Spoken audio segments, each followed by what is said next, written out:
السلام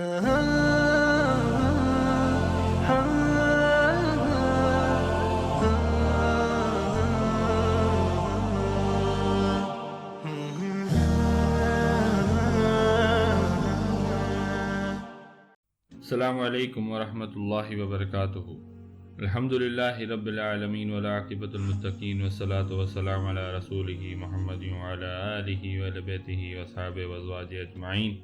ایاک نعبد وایاک نستعین، رب اشرح لی صدری ویسر لی امری واحلل عقدۃ من لسانی یفقہوا قولی۔ اما بعد، اعوذ باللہ من الشیطان الرجیم، بسم اللہ الرحمن الرحیم۔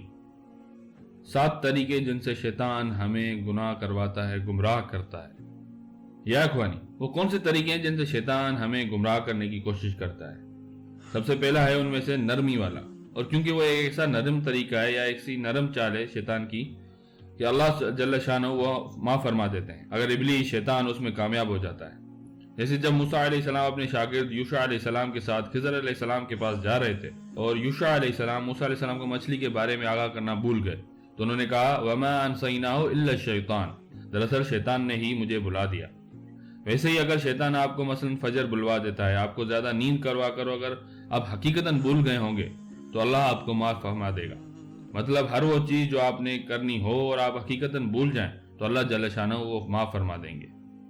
دوسرا طریقہ شیطان کا یہ ہے کہ شیطان آپ کو آپ کے اس وقت پکڑے گا جہاں پر آپ سب سے زیادہ کمزور ہوں گے۔ جسے آپ کسی پھسلن والی جگہ پر کھڑے ہیں اور جیسے ہی آپ کا پاؤں وہاں پر ہو، ابلیس آپ کو ہلکا دھکا دے گا اور آپ گر جائیں گے۔ آپ ایک کمزور حال میں تھے، اور اگر آپ خود چاہتے تو کبھی نہ گرتے، پر یہ شیطان تھا جس نے آپ کو وہاں پر حملہ کیا جہاں آپ سب سے زیادہ کمزور تھے۔ جسے اللہ جل شانہ نے جنگ احد کے بارے میں قرآن میں فرمایا، جب کچھ صحابہ کرام رضی اللہ عنہم نے جنگ کرنا چھوڑ دی جب انہیں یہ نہیں کرنا چاہیے تھا، اللہ جل شانہ نے فرمایا انما استزلهم الشیطان، یہ شیطان کے پھسلانے میں آ گئے، پر آپ اپنی غلطی کو سمجھے اور آگے بڑھیں۔ تیسرا طریقہ جو کہ عام ہے، سب کو معلوم ہے، وہ ہے وسوسہ۔ وسوسہ مطلب روح میں، اندر میں، نفس میں سرگوشی کرنا۔ ہمیں وہ سوچیں، وہ باتیں ذہن میں آئے جو ہم ویسے کبھی نہ سوچیں، یا وہ چیزیں ہم کبھی عمدن نہ سوچیں، وہ آنا۔ وسوسہ یہاں مطلب کہ شیطان خیالات پیدا کرے۔ کبھی کبھی ہم سب کے ساتھ ایسا ہوتا ہے کہ ہمیں کوئی خیال آتا ہے، اچانک سے ہمیں احساس ہوتا ہے کہ استغفر اللہ، کہاں سے آیا یہ خیال، کہاں سے یہ بے حیا سوچ ہمارے ذہن میں آئی۔ یہ ہم خود نہیں ہیں جو یہ خیال کرتے ہیں، یہ شیطان ہے جو ہمارے ذہن میں اسے خیال لاتا ہے۔ شیطان کو یہ طاقت ہے کہ وہ ہماری روح یعنی ہمارے اندر سرگوشی کر سکتا ہے۔ جیسے ایک انسان ہمارے کان میں سرگوشی کرتا ہے، شیطان ہمارے ذہن میں سرگوشی کرتا ہے۔ شیطان ہمارا دماغ نہیں پڑھ سکتا، پر شیطان دیکھ سکتا ہے کہ آپ اکیلے ہو، موقع ہے کچھ پیسے کسی کے چرا لوں، فوراً یہ چوری کا خیال آتا ہے، کہاں سے آیا؟ یہ شیطان ہے۔ آپ اکیلے ہیں اور کوئی نامحرم آپ کے ساتھ ہے، فوراً شیطان وسوسہ ڈالے گا، وہ بار بار اس موقع کا فائدہ اٹھائے گا کہ کرو فلاں کام کرو، کہ کیوں نہیں کر رہے ہو، کرو کرو۔ یہ بھی شیطان کا ایک طریقہ ہے۔ چوتھا طریقہ شیطان کا ہے زخرفہ، مطلب کسی چیز کو شیطان دلکش، زیادہ اچھا، زیادہ دلچسپ کر کے دکھائے گا، حالانکہ حقیقت میں وہ اتنا نہ ہوگا۔ یہی طریقہ اس نے ہمارے جد سیدنا آدم علیہ السلام کے ساتھ کیا تھا۔ وہ ایک عام درخت تھا جنت کا، پر جو اس پر جھوٹ باندھے ویسا کچھ نہ تھا۔ جیسے اگر آپ نے اس درخت سے کھایا تو آپ ہمیشہ جئیں گے، اگر اس درخت سے کھائیں گے کوئی تکلیف نہیں ہوگی، اس میں شک نہیں، وہ جنت کا پھل تھا۔ پر جو کچھ شیطان نے اس پر جھوٹ باندھے اسے خوبصورت کر کے دکھایا، ویسا کچھ بھی نہیں تھا۔ شیطان ہر چیز میں ایسا کرتا ہے۔ جیسے حدیث میں آتا ہے کہ جب کوئی گھر سے باہر جاتا ہے تو شیطان اس کو بہت خوبصورت پیش کرنے کی کوشش کرتا ہے، حالانکہ ایسا نہیں ہوتا۔ آپ سوچنے لگتے ہیں کہ وہ بہت حسین ہے، پر ایسا نہیں ہوتا۔ رسول اللہ صلی اللہ علیہ وسلم نے فرمایا کہ اگر آپ کسی کے لیے کچھ محسوس کر رہے ہیں جو آپ کو محسوس نہیں کرنا چاہیے، یعنی ایسے احساسات ابھر رہے ہیں کسی کے لیے جو کہ ابھرنے نہیں چاہیے، تو اپنے شوہر یا بیوی کے پاس جائیں، اللہ کی طرف سے حلال کردہ کے پاس جائیں، کیونکہ حقیقت میں جو چیز اس بشر کے پاس ہے وہ آپ کے شوہر یا بیوی کے پاس بھی ہے۔ یہ صرف شیطان ہے جو آپ کو یہ خیال کروا رہا ہے کہ یہ فلاں تو بہت زیادہ خوبصورت اور حسین ہے، پر حقیقت میں ایسا نہیں ہے۔ یہ شیطان کی طرف سے وسوسہ اور زخرفہ ہے۔ پانچواں طریقہ یہ ہے کہ شیطان آپ کو خوف کرائے گا، کسی چیز سے تخویف۔ قرآن میں اللہ سبحانہ وتعالیٰ فرماتے ہیں انما ذالکم الشیطان یخوف اولیاءہ فلا تخافوہم وخافون ان کنتم مؤمنین۔ در حقیقت یہ شیطان ہے جو تمہیں ڈراتا ہے اپنے ساتھیوں سے، تو تم ان سے مت ڈرو، مجھ سے ڈرو اگر تم مومن ہو۔ اس کی بہترین مثال حدیث میں ہے کہ جب ہم اللہ کی راہ میں خرچ کرنا چاہتے ہیں یا دے رہے ہوتے ہیں تو شیطان فوراً آتا ہے، وسوسہ اور تخفیف کے ذریعے کہتا ہے کہ پاگل مت بنو، تمہارے بال بچوں کو اس کی ضرورت ہے، اگر تم نے صدقہ کیا تو تم غریب ہو جاؤ گے۔ یہ خوف کا طریقہ ہے شیطان کا۔ ہاں، ہمیں تلقین کی گئی ہے کہ اللہ کی راہ میں دیں، پر میانہ روی اختیار کریں۔ نہ ہمیں یہ کہا گیا ہے کہ ہم سب کچھ دے دیں، نہ ہی یہ کہ بخیل بنیں۔ بیچ کا راستہ اختیار کریں۔ اس بات کو قرآن میں بالکل واضح طریقے سے کہا ہے۔ اللہ جل شانہ فرماتے ہیں الشیطان یعدکم الفقر، شیطان تمہیں فقیری سے دمکاتا ہے۔ یہ شیطان کہہ رہا ہے صدقہ نہ دو، غریب ہو جاؤ گے، فقیر ہو جاؤ گے۔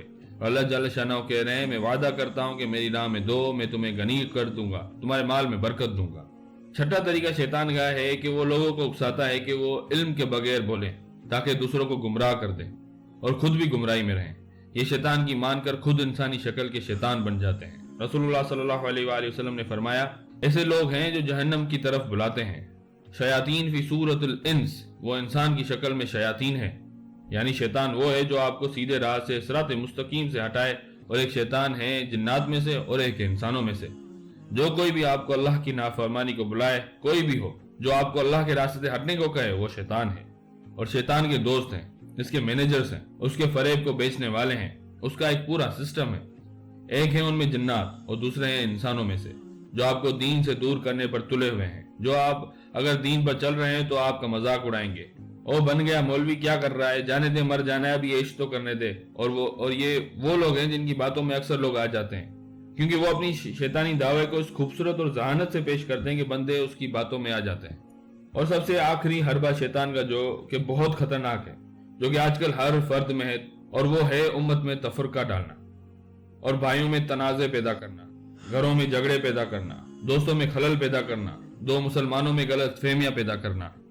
یہ قرآن میں واضح طور پر بیان ہے ان الشیطان ینزغ بینہم، بے شک شیطان ان میں آپس میں فساد ڈالتا ہے۔ دیکھیں یہی شیطان تھا نا جس نے یوسف علیہ السلام اور ان کے بھائیوں کے درمیان حسد اور جلن پیدا کر دی، ورنہ بات تو کوئی نہ تھی جس سے بھائیوں کو یوسف علیہ السلام سے حسد ہوتا وہ اتنا بڑا قدم اٹھاتے۔ شیطان تو چاہتا ہے کہ آپ شراب پئیں، جوا کھیلیں، پر کیوں؟ اللہ جل شانہ نے فرمایا انما یرید الشیطان ان یوقع بینکم العداوہ والبغضاء فی الخمر والمیسر ویصدکم عن ذکر اللہ وعن الصلاۃ فہل انتم منتہون۔ شیطان تو یہ چاہتا ہے کہ شراب اور جوئے کے ذریعے سے تمہارے درمیان عداوت اور بغض ڈال دے اور تمہیں خدا کی اطاعت سے اور نماز سے روک دے۔ پھر کیا تم ان چیزوں سے باز رہو گے؟